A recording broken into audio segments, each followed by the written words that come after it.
Praise God. Hallelujah. நம்முடைய பிதாவாகிய தேவனால் கர்த்தராகிய இயேசு கிறிஸ்துவினால் அனைவருக்கும் கிருபை இரக்கமும் சமாதானமும் உண்டாவதாக. ஆமென். ஹல்லேலூயா. நம்முடைய ஆண்டவர் நம் ஒவ்வொருவரையும் நம்முடைய பரிசுத்தத்திற்கென்று அழைத்திருக்கிறார். பரிசுத்த தேவனை பரிசுத்தத்தோடு நாம் ஆராதித்து மகிழும் பொழுது அவர் நம் மேல் அவருடைய அபிஷேகத்தை ஊற்றுகிறார். அல்லேலூயா. நாம் இந்த நாளிலே ஒரு சம்பவத்தை குறித்து வேதத்தின்படி நாம் அதை வாசித்து நாம் அதை தியானிக்க போகிறோம். 1 ராஜாக்களின் புத்தகம் 18ஆம் அதிகாரம் 38வது வசனத்தை நாம் வாசிக்கும் பொழுது அங்கு ஏசாயா தீர்க்கதரிசி மூலமாக பெரிய ஒரு சம்பவம் ஒன்று நடக்கிறது. அக்கினி இறங்கிற்று என்று நாம் அந்த பகுதியை நாம் வாசிக்கிறோம். நம்முடைய ஆண்டவர் அக்கினியினாலே பதிலளிக்கிற ஆண்டவர்.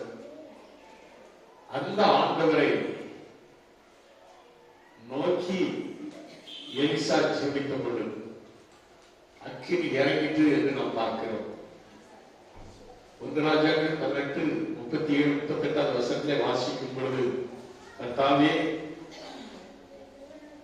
நீர் தேவனாகிய கர்த்தர் என்றும் தேவரீர் தங்கள் இருதயத்தை மறுபடியும் திருப்பினீர் என்றும் இந்த ஜனங்கள் அறியும்படிக்கு என்னை கேட்டனும் என்றால், அப்பொழுது கர்த்தரிடத்திலிருந்து அக்கினி இறங்கி அந்த சர்வாங்க தகன பலியையும் விறகுகளையும் கற்களையும் மண்ணையும் பட்சித்து வாய்க்காலில் இருந்த தண்ணீரையும் நக்கி போட்டது. அல்லேலூயா. வானத்திலிருந்து அக்கினி இறங்கிற்று. வானத்திலிருந்து அக்கினி இறக்கும் வழியை எலிசா அறிந்திருக்கிறார். அவர் அறிந்தபடியினாலே நம்முடைய தேவன் அக்கினியால் உத்தரவு அருளுகிறவர் என்று என்ன செய்கிறார்? அதை நிரூபித்து காட்டுகிறார். மிக தெளிவாக அவர் அந்த சம்பவத்தை உறுதியோடு அதை நடத்தி காண்பிக்கிறார். ஒவ்வொருடைய ஜெபமும் ஒவ்வொருடைய ஜெபத்திலும் அக்கினி இறங்க வேண்டும். அதைத்தான் ஆண்டவர் விரும்புகிறார். நாம் ஜெபித்தோம் என்றால் நம்முடைய ஜெபத்துக்கு பதில் கொடுக்கிற ஆண்டவர். நம்முடைய ஆண்டவர் இயேசு கிறிஸ்து சொன்னார் மத்தேயு 3:11,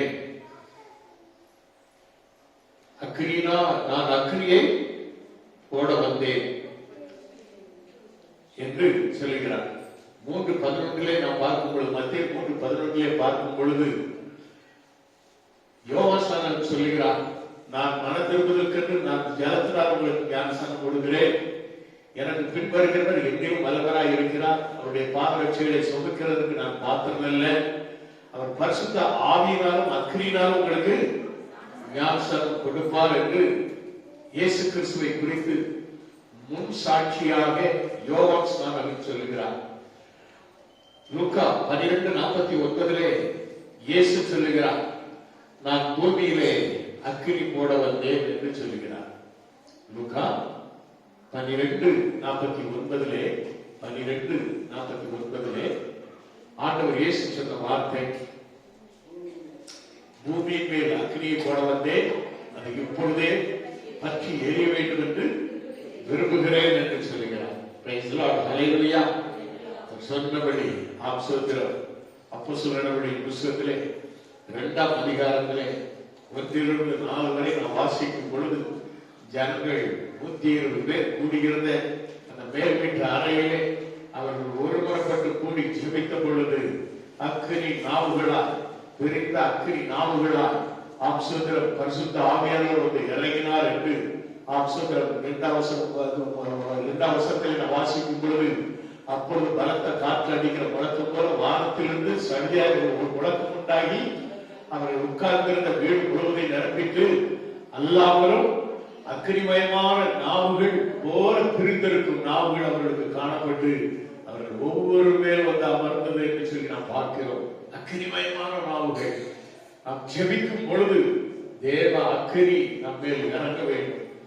தேவ அக்கினி நம்மேல் இறங்கும் பொழுது பல காரியங்கள் நடைபெறும். இந்த வேளையிலே இந்த சம்பவத்தை குறித்து ஒரு 9 விதமான காரியங்களை இந்த வேத பகுதியிலிருந்து நாம் பார்க்கலாம். அருமையான தேவனுடைய பிள்ளைகளே, ஆம், எலிசா என்ன செய்கிறார்? சகல ஜனங்களை முதலாவது என்ன செய்கிறார்? ஒன்று சேர்க்கிறார். நீங்கள் அதை 18:30 நாம் வாசிக்கும் பொழுது, 1 ராஜாக்கள் 18:30 நாம் வாசிக்கும் பொழுது, அப்பொழுது எலியா சகல ஜனங்களை நோக்கி என் கிட்டே வாருங்கள் என்று சொல்கிறார். என் கிட்டே வாருங்கள். அங்கங்கு சிதறி கிடக்கிறதான ஜனங்கள், அங்கங்கு அலைந்து திரிகிற ஜனங்கள் எல்லாரையும் என்ன செய்கிறார்? என் கிட்டே வாருங்கள். ஒரு ஊழியக்காரனுடைய முதல் ஊழியம் ஒப்புரவாகுதலின் ஊழியம். எல்லாரையும் கிறிஸ்துவுக்குள்ளாக ஒப்புரவாக்கி அவர்களை தேவ வழியிலே நடத்துகிற ஊழியம் தான் ஒரு ஊழியக்காரனுடைய ஊழியம். முதலாவது அவன் ஒப்புரவாக வேண்டும். கிறிஸ்துவோடு அவன் ஒப்புரவாகி கிறிஸ்து இயேசு காட்டும் பாதையிலே அவனும் நடந்து மற்றவர்களையும் நடத்த வேண்டும். அதுதான் அந்த ஒப்புரவாக்குதலின் ஊழியம். இங்கு அவன் செய்கிற ஒரு பெரிய ஒரு காரியம். சுதந்திரம் தூரத்திலே நின்று கொண்டிருக்கிற ஜனங்கள், வெகு தூரத்திலே இருக்கிறதான இஸ்ரவேல் ஜனங்கள், சிதறண்டு கிடக்கிறதான ஜனங்கள் எல்லாரையும் சொல்லுகிறான், என் கிட்டே வாருங்கள். எல்லாரையும் சபையை ஒருமித்து கட்டுகிறதான ஒரு ஊழியம். சிதறி கிடக்கிற ஜனங்கள் ஒருமித்து நின்று ஆண்டவருடைய மகிமையை காண்கிறதான வேலை இது என்று எல்லாரையும் கிட்டே வாருங்கள் என்று அழைக்கிறார். Price God, hallelujah. அருமையான தேவனுடைய பிள்ளைகளே, சகோதரர் 2 கொரிந்தியர் 5ஆம் அதிகாரம் 18 இருந்து 20 வரை உள்ள வசனங்களை நாம் வாசிக்கும் பொழுது, 2 கொரிந்தியர் 5ஆம் அதிகாரம் 18 இருந்து 20 வரை, இவையெல்லாம் தேவனாலே உண்டாயிருக்கிறது. அவர் இயேசு கிறிஸ்துவை கொண்டு நம்மை தம்மோடு ஒப்புரவாக்கி ஒப்புரவாக்குதலின் ஊழியத்தை எங்களுக்கு ஒப்பு கொடுத்தார்.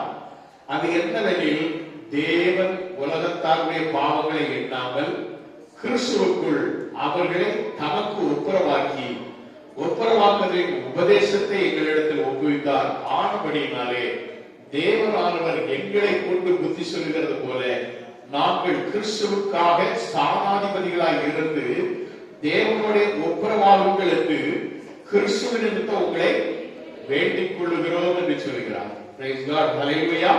மனுஷன் தேவனிடத்தில் ஒப்புரவாகாவிட்டால் கர்த்தருடைய ஆசீர்வாதங்களை பெற்றுக் கொள்ளவே முடியாது. அப்போ தேவனோடு ஒப்புரவாக வேண்டும். அவரிடத்திலிருந்துதான் இருந்து வரும் அபிஷேகம் வரும், ஆசீர்வாத அக்கினி இறங்கும். ஹல்லேலூயா. அவர் மூலமாய்த்தான் நமக்கு, இயேசு கிறிஸ்து மூலமாக ஒரு ஒப்புரவாகுதல் தேவனோடு நாம் பண்ண வேண்டும். நம்முடைய பாவங்களை நாம் அறிக்கை செய்து நாம் அவரிடத்திலே என்ன செய்யணும்? ஒப்புரவாக வேண்டும். அப்படி ஒப்புரவாகும் பொழுது தேவ அக்கினி இறங்கி வரும், தேவ ஆசீர்வாதம் இறங்கி வரும். பரலோகத்திலிருந்து நமக்கு எல்லாத்தையும் கொடுக்கிற ஆண்டவர், அவர் சகலத்தையும் பரலோகத்திலிருந்து நமக்காக கொடுக்கிற ஆண்டவர், பரலோகத்தின் தேவன் அவர். பரலோகத்திலிருந்து நமக்கு எல்லாவற்றையும் தந்தருள்வார். பிரைஸ் காட், ஹல்லேலூயா. இரண்டாவதாக நாம் பார்க்கிறோம், அவர் பலிபீடத்தை செப்பனிடுகிறார்.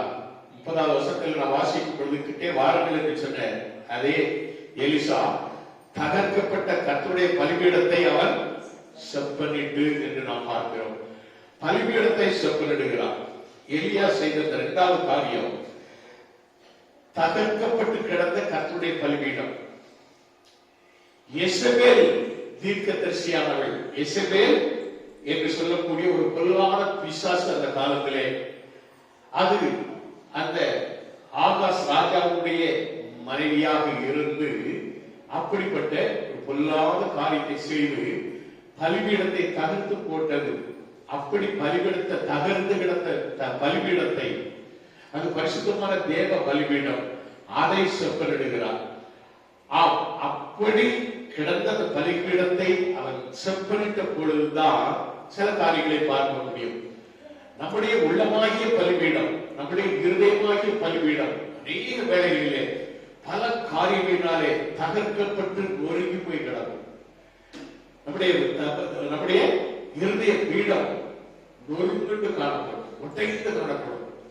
உடைக்கப்பட்ட நேரத்தில் நாம் ஆண்டவரிடத்தில் நம்மை முழுமையாக ஒப்பு கொடுத்து நாம் செபிக்கும் பொழுது அதை செப்பனிட வேண்டும்.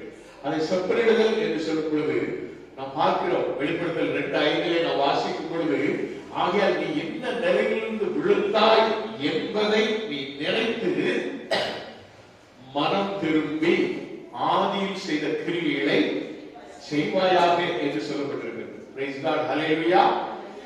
அப்போ நம்மிடத்திலே நன்றாக இருப்போம், நல்லா ஜெபம் பண்ணுவோம், நல்லா வேத வாசிப்போம், நல்லா கடவுளுக்கு நல்லா இருப்போம். ஆனால் இந்த பலவிதமான சோதனைகள், பிசாசுடைய தந்திரங்கள், பிசாசுடைய கிரியைகள் நம்மை தாக்கும் பொழுது நம்முடைய இருதய பீடம் தகர்ந்து விடுகிறது, ஜெப வேலை குறைந்து விடுகிறது. பல வேளைகளில் நாம் தனிமையிலிருந்து தன்மார் அழுது கொண்டிருக்கிறோம். அதையே நாம் மாற்றி அமைக்க வேண்டும். கிறிஸ்துவிடத்திலே நம்மை அர்ப்பணித்து தகர்ந்து போல நம்முடைய இருதயமாகிய பலிபீடத்தை நாம் கட்டி என்ன செய்யணும், அதை அலங்கரிக்க வேண்டும். தகர்ந்த உள்ளங்களை, உடைந்த உள்ளங்களை ஆண்டவர் என்ன செய்கிறார்? இருதயத்தை காயங்களை கட்டுகிற ஆண்டவர். சாப்பிடுவதற்காக சிங்காரத்தை கொடுக்கிற ஆண்டவர். அருமையான தேவனுடைய பிள்ளைகளை, புலம்பலுக்கு பதிலாக புதிய நாடையை கொடுக்கிற ஆண்டவர். அப்படிதான் வேதம் சொல்லுகிறது. அப்படிப்பட்ட ஒரு தெய்வம் நமக்கு இருக்கிறார். அந்த தெய்வத்திலே நம்மை அர்ப்பணிக்கும் பொழுது நம்முடைய பலிபீடங்கள் செப்பனிடப்படும். நீங்க ஆண்டவர் யோவான, யாக்கோப இவங்க எல்லாம் அழைக்கும் பொழுது பாத்தீங்கன்னா, இந்த டைம்ல அவங்க வலைகளை அலசி கொண்டிருப்பாங்க, கிளீன் பண்ணிட்டு இருப்பாங்க. எவனொருவன் நம்முடைய ஆத்மாவை, நம்முடைய உள்ளத்தை நாம் சுத்தப்படுத்த ஆரம்பிக்கும் பொழுது ஆண்டவர் அது வெளிப்படுவார். ஆண்டவருடைய அழைப்பு அது வரும். ஆண்டவர் நமக்கு தெரிந்து கொள்வார். அப்படித்தான் நாம் பார்க்கும் பொழுது மார்க் 1:19 நாம் பார்க்கும் பொழுது அங்கு நாம் வாசிக்கிறோம், அவர்கள் வலைகளை பழுது பார்த்துக் கொண்டிருந்தார்கள். ஓட்ட விழுந்த வலையில மீண்டிக்க சுத்தமில்லாத பலிபீடம், உடைந்த பலிபீடமாகி நம்முடைய இருதயம் இருந்தது அப்படின்னு நமக்கு எந்த ஒரு ஆசீர்வாதத்தை கொண்டு வராது. நம்மளால் சரியாக ஜெபிக்க முடியாது. அப்படி என்றால் நாம் ஆசீர்வாதத்தை பெற்றுக்கொள்ள முடியாது. அப்படினாலே பாவமுள்ள ஜீவியத்தில் ஆசீர்வாதம் தங்காது, தகர்ந்த பலிபீடத்தில் அக்கினி இறங்காது. அப்படினாலே பலிபீடத்தை செப்பனிடுகிறார். மூன்றாவது, இஸ்ரவேல் என்று அதற்கு பெயரை சொல்லுகிறார். எப்படி சொல்கிறாரு? இஸ்ரவேல் என்ற பெயரை சொல்லுகிறார். அருமையான தேவனுடைய பிள்ளைகளே, நாம் அதைத்தான் நாம் பார்க்கிறோம். உனக்கு இஸ்ரவேல் என்று என்ன செய்கிறார்?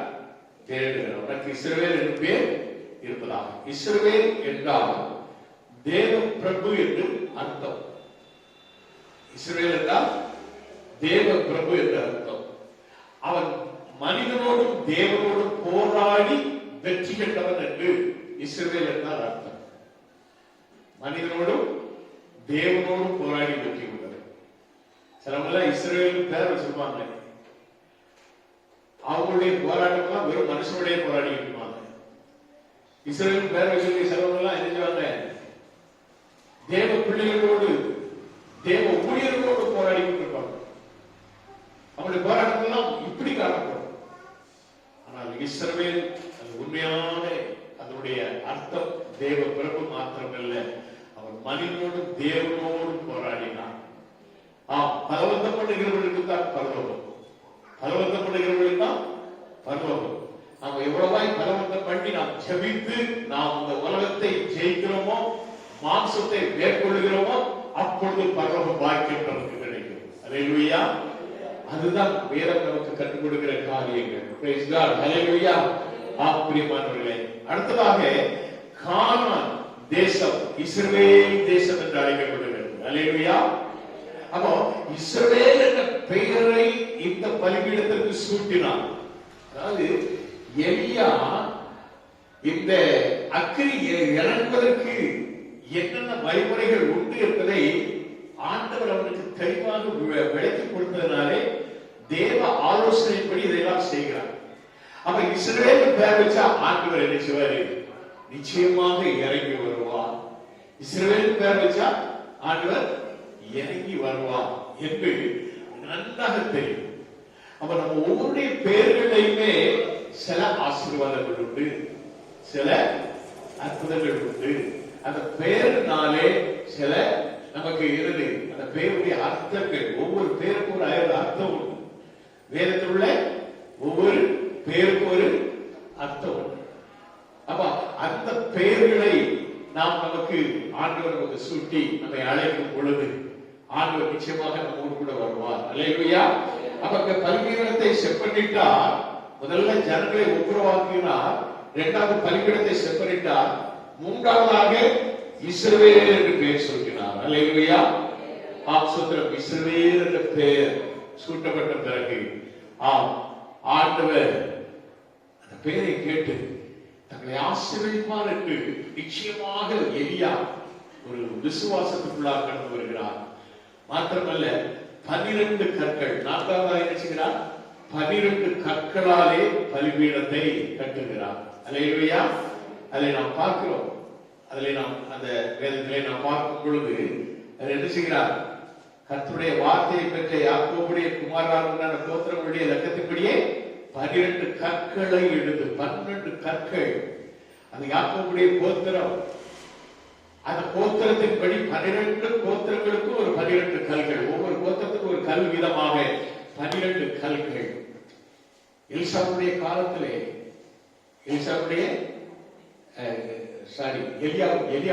எலியாவுடைய காலத்திலே இதெல்லாம் எலியா தீர்க்கதரிசியுடைய காலத்திலே நடக்கிறது. இந்த எலியா தீர்க்கதரிசியுடைய காலத்திலே 12 கோத்திரங்களும் பிரிந்து கிடந்தது. 12 கோத்திரங்களும் பிரித்து கிடந்தது. 2 கோத்திரங்கள் எருசலேமை தலைநகரமாக கொண்டு ஆளுகை செய்து கொண்டிருந்தது. மீதி உள்ள 10 கோத்திரங்களும் இந்த ஆகாப் ராஜாவுடைய அவருக்கு கீழாக என்ன செய்கிறது? ஆளுகை செய்து கொண்டிருக்கிறது. ஆகாப் ராஜா ஆளுகை செய்து கொண்டிருக்கிறார். 10 கோத்திரங்கள். இந்த ஆகாபுடைய மனைவிதான் யாரு? இசபேல். அருமையான தேவனுடைய பிள்ளைகள், நாம் வேதத்திலே நாம் வாசிக்கும் பொழுது அங்கு நாம் பார்க்கிறோம், இங்கு 12 கற்களையும் அவன் தேவ சமூகத்திலே அந்த பலிபீடத்திலே வைத்து இணைத்து கட்டுகிறார். அல்லேலூயா. இணைத்து கட்டுகிறார். பிரிந்து போன இந்த பிரிந்து கிடக்கிற இந்த 12 கோத்திரங்களும், பிரிந்து போன இந்த 12 கோத்திரங்களும் இணைய வேண்டும் என்றுதான் எலியா தீர்க்கதரிசியுடைய விருப்பம். சிதறண்டு கிடப்பதல்ல, சிதறண்ட இஸ்ரவேலை அல்ல, எலியாவுடைய விருப்பம் இஸ்ரவேலை ஒன்று கட்ட வேண்டும், இணைக்க வேண்டும். இதற்கு பிற்பாடாவது பிரிந்து கிடக்கிறதான கோத்திரங்கள் இணைய வேண்டும் என்று அவர் வாஞ்சியோடு அந்த பலிபீடத்தை 12 கற்களை எடுத்து அவர் கட்டுகிறார். அல்லேலூயா. அம்சத்திரம் அநேக சபைகளிலே இப்படிப்பட்ட காரியங்கள் பிரிந்து போய் கிடக்கிறது, ஒற்றுமை இல்லாமல் இருக்கிறது. ஒருவர் குறை சொல்லி அப்படியே ஒவ்வொரு குடும்பத்தையும் இவர்களே நியாயம் தீர்ப்பது போல பல காரியங்களை செய்கிறபடினாலே அங்கு என்ன காணப்படுகிறது? ஒற்றுமை இல்லை, ஒரு மனம் இல்லை. சபையிலே ஒரு மனம் கிடையாது. சபை ஒரு ஐக்கியம் இல்லாத குடும்பமாக காணப்படுகிறது, ஒரு அன்பு இல்லாத குடும்பமாக காணப்படுகிறது. அப்படிப்பட்ட ஒரு சூழ்நிலையிலே எந்த ஒரு ஆசீர்வாதத்தையும் அந்த சபை பெற்றுக்கொள்வதில்லை. அருமையான தேவனுடைய பிள்ளைகளே, அதைத்தான் நாம் பார்க்கிறோம். ஒற்றுமை இல்லாத ஒரு கோத்திரங்கள், பிரிந்து கிடக்கிற கோத்திரங்கள்னாலே இஸ்ரவேலுக்கு ஆசீர்வாதம் கிடையாது. இப்படி பிரிந்து கிடந்ததுனாலே பல வருடங்களாக அவர்கள் இஸ்ரவேலுக்கு உண்டான ஒரு பெரிய ஒரு அடிகள் ஒன்று, பலவிதமான அவர்கள் வீழ்ச்சிகளை அவர்கள் சந்தித்தார்கள். அருமையான தேவனுடைய பிள்ளைகளே, இதையெல்லாம் நாம் பார்க்கும் பொழுது பிரிவினை சபைகளிலே இருக்கக்கூடாது. பிரிவினை இருந்தால் சபை ஆசீர்வதிக்கப்படாது. ஒற்றுமை இருந்தால் எல்லாரும் கூடி ஒருமனப்பட்டவர்களாய் சபை கூடி ஜெபித்தால் சபையிலே ஆசீர்வாதம் உண்டு. ஒருமனப்பட்டு நாம் கூடும் பொழுது, ஒருமனப்பட்டு நாம் ஜெபிக்கும் பொழுது, ஆம் சோதரம், அங்குதான் ஆசீர்வாதம் உண்டாகிறது. ஒருமனப்பட்டு நாம் தேவனுடைய சமூகத்தை கூடி நாம் ஜெபிக்கும் பொழுது ஆண்டவர் நமக்கு ஆசீர்வாதத்தை தருகிறார். அவருடைய அக்கினியை நம்மே ஊற்றுகிறார். இதுதான் வேதம் நமக்கு சொல்கிறதான, கற்றுக் கொடுக்கிறதான வார்த்தை. அடுத்ததாக நாம் பார்க்கும் பொழுது 5வது காரியம், பலிபீடத்தை சுற்றிலும் 2 படி விதைக்கத்தக்க இடமான ஒரு வாய்க்காலை உண்டாக்கினார் என்று பார்க்கிறோம். ஏன் இந்த வாய்க்கால்கள்? நல்ல யோசிச்சு பாருங்க. எத்தனை பேர் நீங்க விவசாயத்துல எத்தனை பேர் நீங்க தண்ணி பார்த்திருக்கீங்க? எங்க குடும்பத்துல விவசாயம் நிலம் கிடையாது. ஆனா என்னுடைய நண்பர்கள் அவங்க வயல்வெளிக்கு சென்றிருக்கிறேன், அவங்களுடைய தோட்டங்களுக்கெல்லாம் சென்றிருக்கிறேன். ஒவ்வொரு வெள்ளாமையும் விளையும் பொழுது அவங்க அந்த தோட்டத்துக்கு மோட்டர் போட்டு தண்ணி பாய்ச்சுவாங்க. அப்ப யாங்கிட்ட கொடுத்து இதை வெட்டி எரிஞ்சிங்க, இந்த பாத்திக்கு நேராக இந்த வாய்க்கால திருப்பி விடுங்கன்னு சொல்லுவாங்க. சில வேளைகள் அது கொஞ்சம் கஷ்டமான ஒரு காரியம் தான். ஏன்னா தண்ணி வேகமா அப்படி வந்துட்டு இருக்கிற தண்ணிய ஒரு பக்கத்துல மறிக்கணும், ஒரு பக்கத்துல வெட்டி இந்த பக்கத்துல திரும்பணும். 2 வேளையும் அட் டைம் செய்யணும். வாய்க்கால் வெட்டப்படும் பொழுது என்ன நடக்கிறது என்று சொல்லி நாம் பார்க்கும் பொழுது வாய்க்கால் தண்ணீராலே நிரப்பப்படுகிறது. பிரைஸ் காட், ஹல்லேலூயா.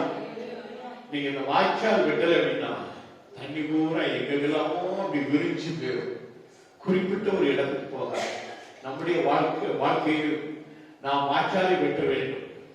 தகர்ந்த பலிபீடத்தை செப்பனிட்டு நாம என்ன செய்யணும்? வாய்க்கால் வெட்டணும். நம்முடைய வாய்க்கால் அது ஒரு விசுவாச ஒரு வாழ்க்கை, ஒரு எதிர்பார்ப்பை கொடுக்கிற வாழ்க்கை. வாய்க்கால் நேர பரலத்தின் தேவனோடு இணைக்கப்பட வேண்டும். பிரைஸ் காட், ஹல்லேலூயா. எலியா அதைத்தான் ஒரு எதிர்பார்ப்போடு கூட வாய்க்காலை என்ன செய்கிறார்? உண்டு பண்ணுகிறார். நீங்க 2 ராஜாக்கள் புத்தகம் 3ஆம் அதிகாரத்தை பார்க்கும் பொழுது எலியாவுக்கு பின்னால் வந்த எலிசா தீர்க்கதரிசியுடைய காலத்துல அங்க நம்ம பார்க்கிறோம். 16-17 பார்க்கும் பொழுது அவர் கர்த்தர் வரைக்கிறது என்னவென்றால், அந்த பள்ளத்தாக்கிலே எங்கும் வாய்க்கால்களை வெட்டுங்கள். ஏன் பள்ளத்தாக்கில் வாய்க்கால்களை வெட்ட சொல்றான்? வாய்க்கால் வெட்டினால்தான் அங்கிருந்து வருகிற தண்ணி அந்த வாய்க்கால் மூலமாக அந்த பள்ளத்தாக்கு வரும்.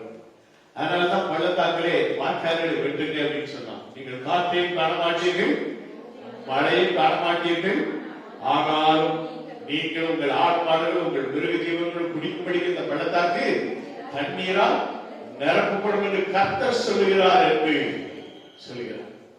இது கர்த்தரின் பார்வைக்கு அற்பமான காரியம் என்று சொல்லுகிறார். எப்போ உன் வாய்க்காலை நீ கர்த்தருக்கு நேராக வெட்டி திரும்புகிறாய், உன் மரம் அங்கிருந்து அலை போகாம, உலகத்தின் பேர்ல உன் மரம் சாய்ந்து போகாம நீ வாய்க்காலை விட்டு வெட்டி என்ன செய்யணும்? பர்வத்துக்கு நேராக பர்வத்தின் தேவனிடத்துல நீ திரும்பும் பொழுது பர்வத்தின் அக்கிரியை நீ பெற்றுக் கொள்வாய், பர்வத்தின் ஆசீர்வாதத்தை நீ பெற்றுக் கொள்வாய். உன்னுடைய விசுவாச வாழ்க்கைகளை நீ என்ன செய்யணும்? உண்டாகணும். கர்த்தருடைய ஆசீர்வாதங்களை நிச்சயமாக உன்னிடத்திலே ஆண்டவர் கடந்து வரும்படியாக அந்த வாய்க்கால்களை வெட்ட வேண்டும். கர்த்தருடைய ஆசீர்வதிப்பார். அடுத்ததாக காளையை சந்து சந்தாக என்ன செய்கிறாரு? துண்டித்து விறகில் மேல் வைத்தார். விறகுகளை அடுக்கி ஒரு காளையை சந்து சந்தாக வெட்டி, இந்த சந்து சந்தாக வெட்டி என்று சொல்லி நாம் பார்க்கிறோம். காளைய எழுது துண்டுதா வெட்டி அந்த காளைகள் மேல் அந்த பலிபீடத்தின் மேல் அடுக்கி வைக்கிறார். ஆண்டவருக்கு செலுத்தும் காணிக்கை பரிசுத்தமானதாக இருக்கணும், சுத்தமானதாக இருக்கணும். அதை குறித்து வேதம் யாத்திராகமம் 21:29-11 சொல்லப்பட்டிருக்கிறது. லேவியராகமத்தில் சொல்லப்பட்டிருக்கிறது 4:1 ஆண்டவருக்கு எப்படிப்பட்ட காரியத்தை பலி செலுத்த வேண்டும் என்று அதில் சொல்லப்பட்டிருக்கிறது. அதன்படி இந்த எலியா தீர்க்கதரிசி அவர் என்ன செய்கிறார்? ஆண்டவருக்கு உகந்த ஒரு காணிக்கையை செலுத்தும்படியாக அதில் கண்ணும் கருத்துமாக இருந்து ஒரு காளையை கொண்டு வந்து என்ன செய்கிறார்? துண்டு துண்டாக வெட்டுகிறார். துண்டு துண்டாக நொறுகுண்ட உள்ளத்திற்கு நிலநாட்டம் தான் இந்த பீஸ் பீஸா பண்றது. கடினப்பட்ட இருதயம் அல்ல, நொறுகுண்ட இருதயத்தை ஆண்டவர் புறக்கணியார் என்று வேதம் சொல்கிறது. அல்லேலூயா. சங்கீதம் 51:17 வாசிக்கும் பொழுது நம்முடைய இருதயம் எப்படி காணப்பட வேண்டுமா? வேதம் சொல்கிறது, தேவனுக்கு ஏற்கும் பலிகள் நொறுங்குண்ட ஆவிதான். தேவனே, நொறுங்குண்டதும் நறுங்குண்டதுமான இருதயத்தை நீ புறக்கணீர் என்று சொல்லப்படுகிறது. 51:17 Glory to God. நொறுங்குண்டவர்களோடு நாம் என்ன செய்யணும்? ஆண்டவர்கிட்ட வரணும். கடினப்பட்ட இருதயம் அல்ல, ஏதோ ஒரு காரியத்துல சும்மா அப்படி வந்து பார்ப்போம் அப்படின்ட்டு அல்ல. இருதயம் நொறுங்குண்டு செபிக்கணும். நீ இருதயம் நொறுங்குண்டு ஆண்டவர்களை கேட்கணும். நீ நொறுங்குண்ட இருதயத்தோடு நீ செபிக்கும் பொழுது ஆண்டவர் நீ கண்ணீரோடு இருதயம் நொறுங்குண்டு சொன்னாங்க. உன் இருதயத்தை நீ நொறுக்கும் பொழுது உன்னுடைய கண்ணிலிருந்து தாரையாக கண்ணீர் வரும். ஜெபத்தை ஆண்டவர் கேட்பார். கண்ணீரின் ஜெபத்திற்கு ஆண்டவர் நிச்சயமாக பதில் தருவார். நாம மனம் மேட்டுமையாக இருதய கடினத்தோடு ஆண்டவர்களை எதையும் கேட்டு பெற்றுக்கொள்ளவே முடியாது. எந்த ஒரு காரியமும் நமக்கு கைகூடி வராது.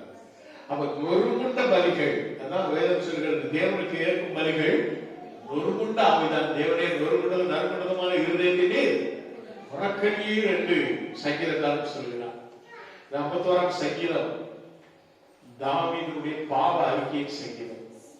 அவன் செய்த பாவத்திற்கு நொறுங்குண்ட இருதயத்தோடு அந்த சங்கீதம் முழுவதையும் பாவ அறிக்கை செய்கிறது. நீங்க அந்த முழங்கால நின்று உன்னுடைய பாவத்தை நீ உண்மையிலேயே ஆண்டவருக்கு அறிக்கை செய்து ஜெபிக்க வேண்டுமானால் அந்த 51ஆம் சங்கீதத்தை முட்டி போட்டு ஒவ்வொரு வசனத்தை சொல்லி அழுது நீ ஜெபித்தா உன் பாவமெல்லாம் உன்னிலிருந்து பறந்து போகும். உன்னை ஆண்டவர் எப்படி மாற்றுவார்? வெட்பஞ்சை போல மாற்றுவார். உரைத்த பனிக்கட்டியினுடைய அந்த வெட்பை எப்படி அப்படி உன்னுடைய இருதயத்தை மாற்றுவார். அவருடைய பரிசுத்த ரத்தத்தினாலே கழுவி சுத்திகரிப்பார். உன்னை என்ன செய்வாரு? அப்படியே பாவமெல்லாம் கழுவி ஒரு ஜெபத்தை கேட்கிறவராக காணப்படுவார். அப்படி அவர் 51ஆம் சங்கீதம் அந்த அறிக்கை, பாவ அறிக்கை சங்கீதத்தினாலதான் தாவீது கர்த்தருக்கு பிரியமானவனாய் காணப்படுகிறான். Price God. ஹல்லேலூயா. நீ எனக்கு பிரியமானவன் என்று சொல்லி தாவீதை ஆண்டவர் சொல்லுகிறார். அப்போ அவருடைய பாவத்தை தேவன் மன்னித்து விட்டார். Praise God. ஹல்லேலூயா. அருமையான தேவனுடைய பிள்ளைகளே, நீ கண்ணீரோடு ஏறெடுக்கும் ஜெபங்கள் ஒரு பொழுதும் வீணா போவதே கிடையாது. அநேகம் ஜெபம் பண்ணும் பொழுது இதெல்லாமோ சொல்லி ஜெபம் பண்ணுவாங்க. ஆனால் தேவ சமூகத்திலே கண்ணீரோடு ஜெபித்திருப்பார். 7ஆவதாக தண்ணீர் ஊற்றினார்கள். அல்லேலூயா. சொல்றான், பிற்பாடு நீங்கள் 4 குடம் தண்ணீர் கொண்டு வந்து சர்வாங்க தண்ணீர் மேலும் விறகின் மேலும் ஊற்றுங்கள் என்று சொன்னான். அல்லேலூயா. 4 குடம் தண்ணி. எத்தனை குடம் தண்ணி? அதை 3, முதல்ல ஒரு 4 குடம் தண்ணி, இரண்டாவதாக ஒரு 4 குடம் தண்ணி, மூன்றாவதாக 4 குடம் தண்ணி. தண்ணி ஊற்றுதல் என்பது 1 சாமுவேல் 7ஆம் அதிகாரம் 6ஆம் வசனத்தில் நாம் வாசிக்கும் பொழுது அங்கு சாமுவேல் தீர்க்கதரிசி இஸ்ரவேல் ஜனங்களை ஒன்று ஊட்டி என்ன பண்றாரு? அப்படியே தண்ணீர் கொண்டு வர சொல்லி அந்த பலிபீடத்துல ஊட்டி அவர் என்ன செய்யறாரு? அந்த பாவ அறிக்கைக்காக ஜெபம் பண்றாரு. எல்லா ஜனங்களும் நாங்கள் பாவம் செய்தோம் என்று அறிக்கை செய்து அந்த இடத்திலே ஆசீர்வாதம் பெற்றுக்கொள்கிறார்கள். அப்ப தண்ணீர் ஊற்றுவது என்பது நம்முடைய இருதயத்தை ஊற்றுவது. நம்முடைய இருதயத்தை ஊற்றுவது. நம்முடைய இருதயத்தை ஊற்றுவது. நம்முடைய இருதயத்தை ஆண்டவரிடத்தில் ஊற்றும். செபித்தால் ஆண்டவர் நிச்சயமாக நிச்சயமாவே நம்முடைய ஜெபத்திற்கு பதில் தருவார். எனவே தீர்க்கதரிசி புத்தகத்திலே நான் வாசிக்கும் பொழுது பரம்பல் இரண்டியாவின் பரம்பலிலே 2ஆம் அதிகாரம் 15வது வசனத்திலே இல்ல 19வது வசனத்திலே நான் வாசிக்கும் பொழுது, எழுந்து ராத்திரியிலே முதல் சாமத்திலே கூப்பிடு, ஆண்டவரின் சமூகத்தில் உன் இருதயத்தை தண்ணீரை போல ஊற்றிவிடு என்று அந்த வேத வசனம் சொல்கிறது. புலம்பல் 2:19 நான் வாசிக்கும் பொழுது, புலம்பலிலே எரேமியா மூலமாக சொல்லப்பட்ட வார்த்தை, எழுந்திரு ராத்திரியிலே முதல் சாமத்திலே கூப்பிடு, ஆண்டவரின் சமூகத்தில் உன் இருதயத்தை தண்ணீரை போல ஊற்றிவிடு என்று சொல்லப்பட்டிருக்கிறது. பிரைஸ் தி லார்ட், ஹல்லேலூயா. தாவீது ராஜா சொல்லுகிறார் சங்கீதம் 62:8 அவர் சமூகத்தில் உங்கள் இருதயத்தை ஊற்றிவிடுங்கள் என்று சொல்லுகிறார். ஊற்றும் அன்னாள் இருதயத்தை ஊற்றி செபிக்கிறார். இருதயத்தை ஊற்றி செபித்தார். அவள் அப்புறமா என்ன செய்யல, அவ சங்கடப்படவே இல்லை, துக்கமுகமா இருந்ததே கிடையாது, சந்தோஷத்தோடு போனார். பிரைஸ் தி லார்ட், ஹல்லேலூயா. இருதயத்தை ஊற்றி செபித்துப்பா. எலியா நொறுங்குண்ட பலியை பலிபீடத்தில் என்ன செய்த வைத்தது மாத்திரமல்ல, இஸ்ரவேலின் 12 கோத்திரங்களுக்காக பாவ அறிக்கை செய்யும் விதத்தில் 12 குடம் தண்ணீரை ஊற்றுகிறார். அல்லேலூயா. பிரியமானவர்களே, முக்கியமான எலியா ஏராளமான தண்ணீரை ஊற்றுனதுக்கு ஒரு காரணம் ஒன்று உண்டு. என்ன சொல்லுவாங்க தெரியுமா? சில தந்திரவாதிகள் மந்திரவாதிகள் இந்த அடுப்புல தன்னால தீப்பற்ற போகுதுன்னு சொல்லிடுவான். என்ன சொல்லிடுவான்? அதுக்கு அடியில ஏற்கனவே தீ வச்சிருப்பான். என்னது கீழே என்ன வச்சிருப்பான்? எல்லாம் ஒரு பக்கத்துல தீ அப்படியே அங்க எரிஞ்சிட்டு இருக்கும். ஆனா மேல தெரியவே தெரியாது. நம்ம முட்டாள் ஜனங்கள் இருக்காங்க, அறிவாளி ஜனங்கள் பார்த்துட்டு இருப்பாங்க. திடீர்னு அவன் என்ன பண்ணுவான், ஒரு காரியத்தை செய்வான். அது அவனுக்கு மட்டும்தான் இருக்கும். அவன் காலிலேயோ சுண்டவர்லயோ ஒரு சின்ன ஒரு நூல் இருக்கும், நம்ம கட்டுக்கே தெரியாது, முடிச்சு எடுத்து விட்டாங்கன்னா சல்லு அப்படியும் அப்படிமா அந்த இது தெரியாது. அந்த மாதிரி சம்பவம்லாம் இருக்கக்கூடாது இருக்கலாம். 4 நாள் புறமாக 12 குடத்தை ஊற்றி அந்த இடம் தண்ணீராலே நிரப்புகிறார். அந்த இடத்துல பரலோக அக்னிதான் இறங்கணும். பரலோக அக்னி இறங்கித்தான் அந்த பலிபீடத்துல இருக்கிறதானே அந்த மாம்சத்தை பட்சிக்கணும். அது கர்த்தருக்கு செலுத்தக்கூடிய பலி. அந்த பலியில பரலோக அக்னி இறங்கணும் அப்படின்னு சொல்லிட்டு அவர் அந்த கண்ணும் கருத்துமாக இருந்து அதனாலதான் 12 குடம் தண்ணி ஊற்ற வைக்கிறார். அல்லேலூயா. நம்மிடத்திலே எந்த ஒரு ரகசிய பாவங்களும் இருக்கக்கூடாது. ரகசிய பாவங்கள் இருக்கக்கூடாது. நாம் அப்படி நம்முடைய வாழ்க்கையில மாம்ச முயற்சிகள், மனுஷிக முயற்சிகள் எதுவுமே இருக்கக்கூடாது. நாம கர்த்தரிடத்திலே நம்ம முழுமையாக பரவ தேவன் தான் நம்ம நிரப்பணும். பரவ தேவன் தான் நம்ம அபிஷேகம். சிலவங்க இங்க அந்நிய அக்னியை கொண்டு வந்தாங்க. 250 பேர் அந்த நாள்ல செத்து போனாங்க சபையில். அந்நிய அக்னி, பரலோக அக்னி ஒன்றே வர வேண்டும். அல்லேலூயா. அந்நிய அக்னி நுழைய விடவே கூடாது. சபையில அந்நிய அக்னி நுழைய விடவே கூடாது. பரலோக அக்னி மட்டும்தான் அது பற்றி எரியணும். நம்முடைய மனுஷ முயற்சி, ரகசிய பாவம் எல்லாத்தையும் நம்முடைய பலன் எல்லாம் சுய பலன் எல்லாம் சிலுவையில் அடிக்கப்பட வேண்டும்.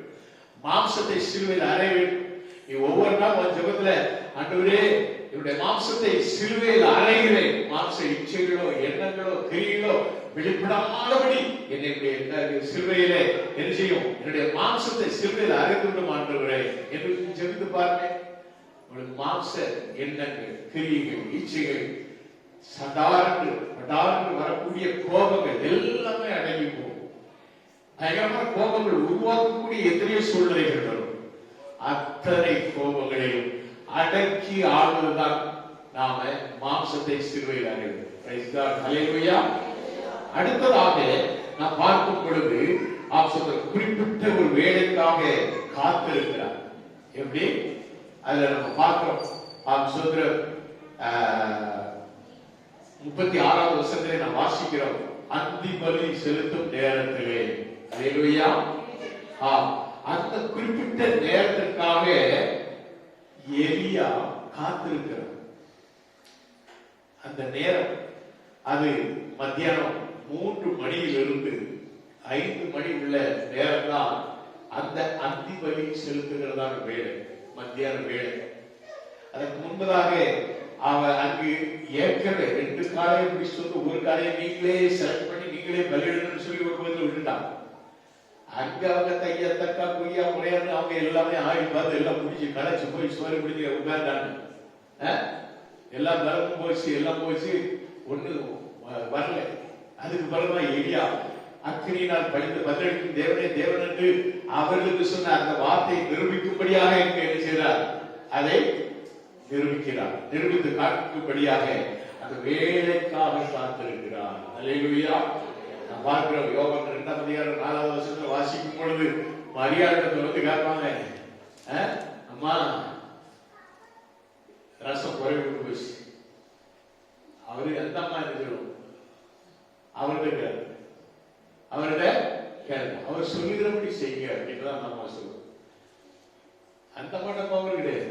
அந்த அம்மா ஒரே ஒரு வார்த்தை சொல்லிட்டாங்க. என்ன சொல்லிட்டாங்க? அவர் சொல்லுகிறபடி செய்யுங்க.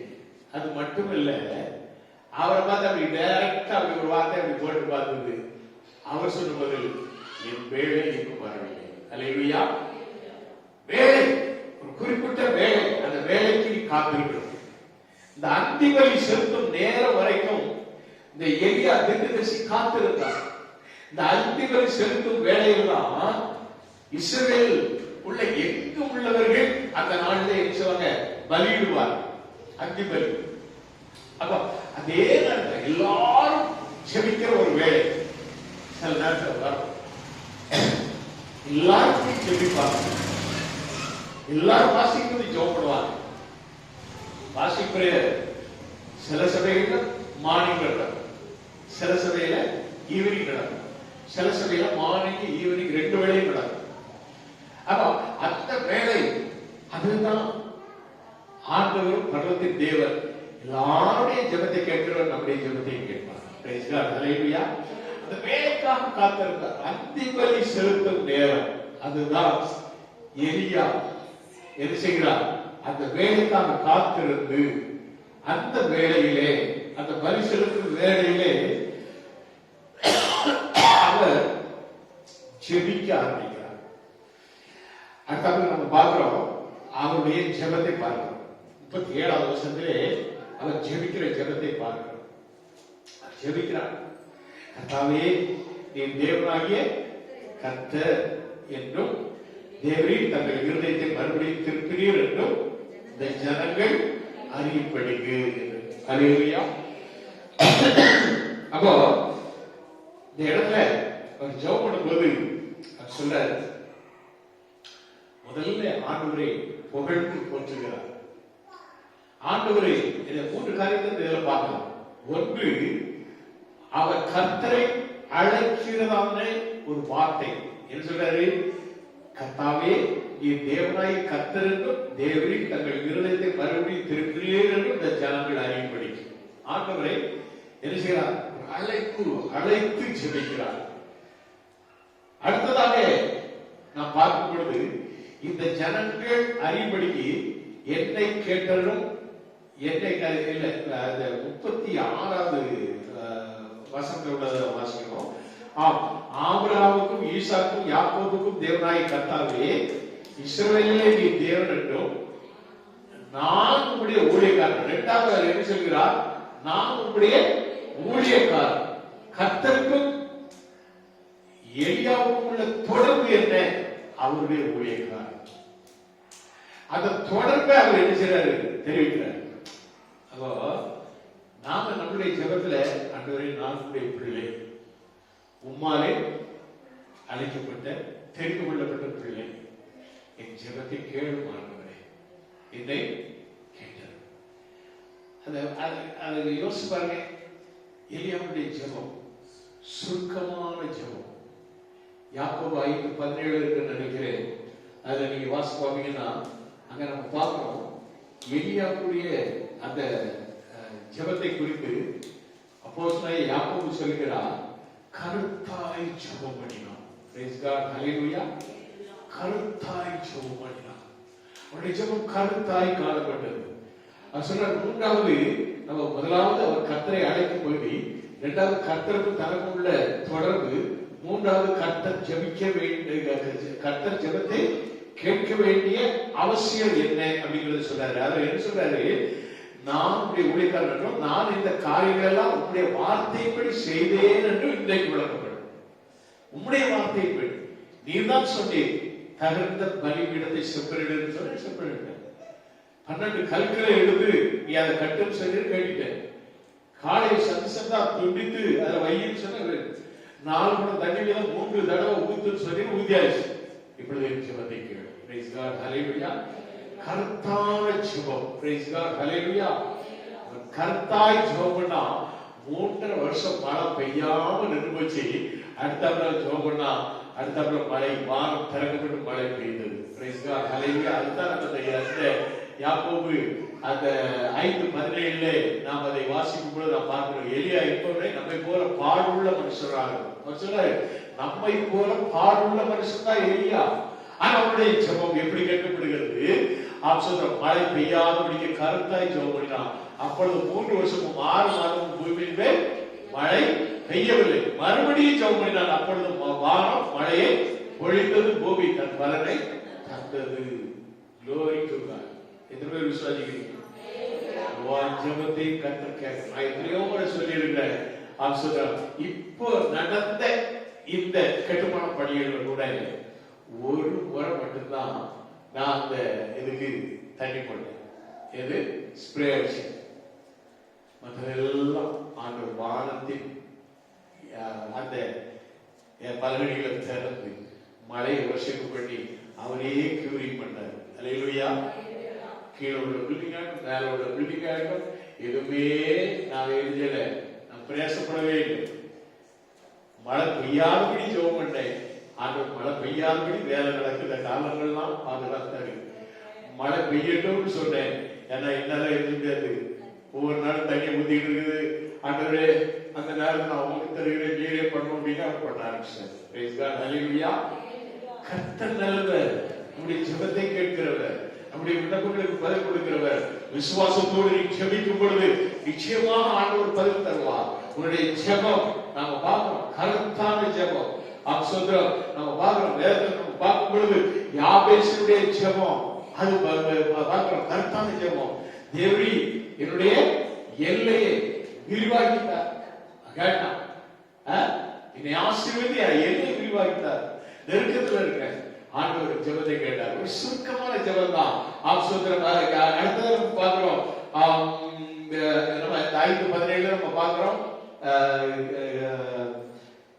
சோதரம் எலியா கர்த்தாய் ஜெபம் பண்ணான்னு பார்க்கிறோம். அடுத்தாப்புல எசேக்கியா ராஜாவுடைய ஜெபம். எசேக்கியா ராஜாவுடைய ஜெபம். எசேக்கியா ராஜா அவர் எழுதியதாரு, இதை நினைத்தருளும் ஆண்டவரே, நான் உமக்காக எப்படி நடந்தேன் என்பதை நினைக்கிறோம். அவ்வளவுதான். ஆண்டவர் 15 வருஷத்தை கூட்டி கொடுத்தாரு. Praise God, hallelujah. அடுத்தாப்புல ஆயக்காரனுடைய ஜெபத்தை நம்ம பார்க்கிறோம். லூக்கா 18ஆம் அதிகாரத்தில் நம்ம பார்க்கிறோம் ஆயக்காரனுடைய ஜெபம். ஆண்களை அடித்துக் கொண்டு பாவியாகி இருக்கிறார். ஒரே வார்த்தை தான்.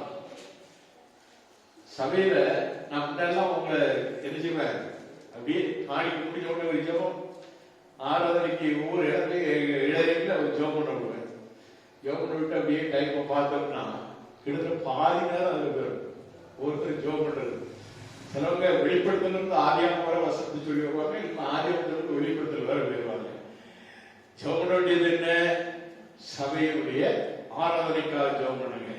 பார்த்தேன், எப்பா ஆண்டவரே நேரம்லாம் போட்டோம், 4 வகையில சுருக்கமா என் ஜெபத்தை நீங்க கவனிச்சிருக்கீங்களா? ஜெபக்குறிப்பு கொடுத்தாலும் செலவுகள்லாம் என்ன பண்ணுவாங்க, ஐயோ ஒரு 4 வருஷத்தை விட்டுட்டு திருப்பி வருவாங்க, அப்படியே வருவாங்க. ஜெபம் பண்ணுவாங்க, கரெக்டா ஜெபம் பண்ணிட்டு வருவாங்க. 4 வருஷம் நம்ம சொல்ல கொண்டு விட்டாங்க. அப்படி சொன்னாதான் அது ஜெபமா இருக்குன்னு என்ன பண்ணுவாங்க, அப்படியே மைண்ட் வந்து வகை வசனம் வந்துகிட்டே இருக்கும். நான் பார்ப்பேன், அல்லேலூயா, ஆமென் ஆமென் ஆமென் அப்படின்னு நிக்காது, ஜெபம் நிக்காது. அந்த கருத்து போய் வேற எங்கேயோ போகுது. சொல்லுவார். யாரையும் குற்றம் சொல்வதற்காக சொல்லல, கருத்தான ஜெபம். யாபேசுடைய ஜெபம் கருத்தாய் இருந்தது. எலியாவுடைய ஜெபம் கருத்தாய் இருந்தது.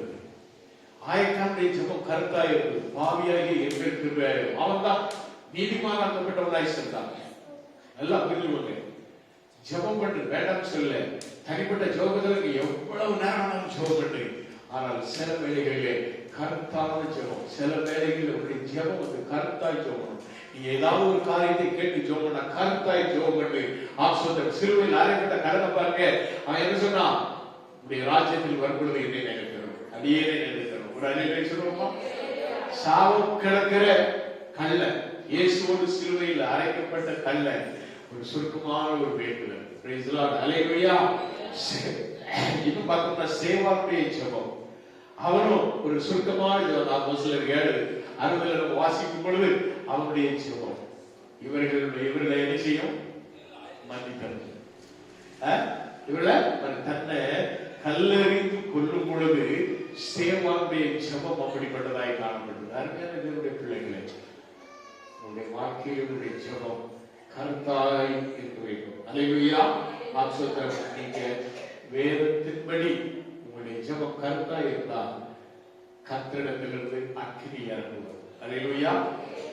என்னை கேட்டரும் என்று அவன் செபித்த பொழுது, அப்பொழுது கர்த்தரிடத்திலிருந்து அக்கினி இறங்கி அந்த சர்வாங்க தகனபலியையும் விறகுகளை கற்களை மண்ணை பட்சித்தது, வாக்கியாலில் இருந்த தண்ணீரையும் நக்கி போட்டது. அல்லேலூயா. நம்முடைய ஜெபத்தில் அக்கினி இறங்கினா நம்ம ஆண்டவருக்கு முன்னால இவ்வளவு காரியத்தை நம்ம செய்யணும். நம்முடைய நொறுங்குண்ட இருதயத்தோடு ஜெபம் பண்ணோம். உடைந்த இதயத்தை செப்பனிடப்படும். நல்லா புரிஞ்சுக்கோங்க. உடைந்த உள்ளங்களை காயம் கட்டுகிறவர் நம்முடைய ஆண்டவர். அவரிடத்திலே செபித்து காயங்களை கட்டி நம்முடைய உடைந்த உள்ளம் எழுதணும். ஆண்டவர் கிறிஸ்துவின் மூலமாக இணைக்கப்பட்டோம். நொறுங்குண்ட பலிகளை ஆண்டவருக்கு செலுத்தணும். நொறுங்குண்டதும் நறுங்குண்டதுமான பலிகளை ஆண்டவர் நினைச்சு மாட்டார், புறக்கணித்து தள்ளவே மாட்டார். அவர் அவன் நொறுங்குண்டு ஜெபிக்கும் பொழுது கர்த்தர் ஜெபத்தை கேட்பார்.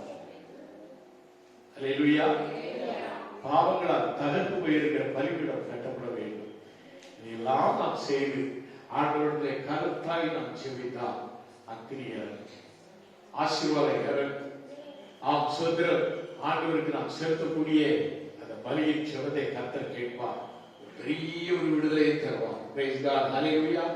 அருமையான தேவனுடைய பிள்ளைகளே, எலியா இந்த சந்தர்ப்பத்தை விட்டுவிடவே எழுதுகிறான். இந்த காரியத்தை செய்கிற பொல்லாத பாவங்களை கொண்டு வருகிற எல்லா விதமான சத்துருவையும் எழுதினான், பிடிச்சு கொண்டு அப்படின்னு சொல்லிட்டு 850 பேரை இவன் கையினாலே விட்டுறான். யோசிப்பாங்க, ஒரு திட்டத்தரிசி எலியா ஆண்டவர் அவருக்கு எவ்வளவு ஆவியின் பலனை கொடுத்திருக்காரு. 850 பேரை அவனே வெளிப்படும். அப்படிதான் பைபிள் சொல்லுது. பிரைஸ் காட், ஹல்லேலூயா. சத்துரு, உனக்கு எதிரான சத்துரு, அதனுடைய வல்லமை எல்லாவற்றையும் ஜெயிப்பதற்கு நீ பலப்பட வேண்டும். உன்னுடைய ஜெபம் உனக்கு ஒரு புதிய பலனை கொண்டு வர வேண்டும்.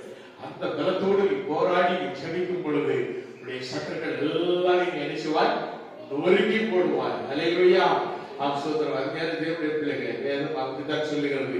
ஆம் திராட்சை தோட்டத்தை கெடுக்கக்கூடிய குளிநரிகளையும் உயிரோடு பிடித்து சத்காரம் செய்து கொள்ளுங்கள் என்று சொல்லப்படுகிறது. அல்லேலூயா.